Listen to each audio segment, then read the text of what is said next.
নমস্কার, সবাইকে জানাচ্ছি হ্যাপি নিউ ইয়ার। আজকে আমি একটা healthy fruit cake recipe share করব।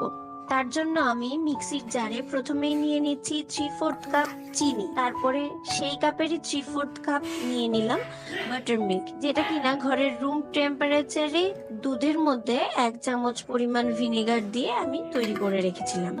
ওই কাপেরই 1/2 কাপ দিয়ে দিলাম সাদা তেল, দিয়ে ওটাকে মিক্সির জারে ঘুরিয়ে তারপরে এরকম একটা ঠিক ব্যাটার তৈরি করে নিয়েছি। তারপরে দুটো কমলা লেবুর জুস করে নিয়েছি জুসারে, সেই জুসটা এর মধ্যে অ্যাড করে দিলাম। অ্যাড করে এটাকে আবার একটু মিক্স করে নেব। আপনাদের যাদের কাছে বিটার নেই তারা এভাবে মিক্সিতে কেকটা তৈরি করে নিতে পারেন। এবার বলেছিলাম যেহেতু হেলদি বানাবো, তাই একটা বড় স্ট্রেনারের মধ্যে নিয়ে নিলাম হোল হুইট আটা। বড় স্ট্রেনার নিয়েছি তার কারণ কি, যাতে আটার ফাইবারটা চলে না যায়।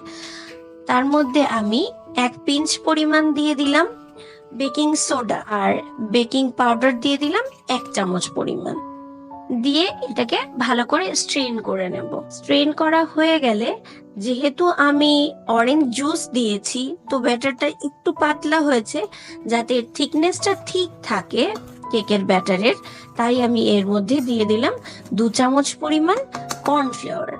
2 চামচ পরিমাণ কর্নফ্লাওয়ার দিয়ে তারপরে আমার ব্যাটারটাকে আমি রেডি করে নেব। কর্নফ্লাওয়ার দিয়ে এটাকে মিক্স করে তারপর মিক্সির যে ব্যাটারটা ছিল সেটা এর মধ্যে ঢেলে দেব। তারপরে ভালোভাবে এটাকে কাট অ্যান্ড ফোল্ড মেথডে আমি মিক্স করে নেব। যাদের কাছে মাইক্রোওয়েভ নেই তারা গ্যাসের চুলাতে এই কেকটা বানাতে পারবেন, সেই জন্য আমি গ্যাসের চুলাতে রেসিপিটা দেখাচ্ছি। তারপরে আমি একটা বাটির মধ্যে কিছু ড্রাই ফ্রুটস কেটে রেখেছিলাম, কাজু বাদাম, কিশমিশ, তারপরে আমসত্ত্ব আর অ্যামন্ড। এটাকে আমি 1 চামচ পরিমাণ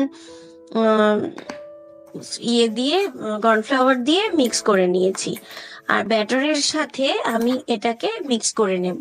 কর্নফ্লাওয়ারটা দেওয়ার কারণে এই ড্রাই ফ্রুটস গুলো না তলায় নেমে যাবে না, পুরো কেকের সঙ্গে এটা মিক্সড হয়ে থাকবে। যখন মানে বাইট নেবেন তখন প্রত্যেক বাইটে ফ্রুট গুলো পাওয়া যাবে। এবার একটা পাত্রে আমি অয়েল ব্রাশ করে নিলাম।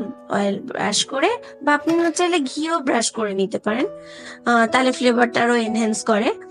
তারপর ওর মধ্যে আমি কাজু কিশমিশ দিয়ে কেকটাকে একটু ডেকোরেট করে নিলাম।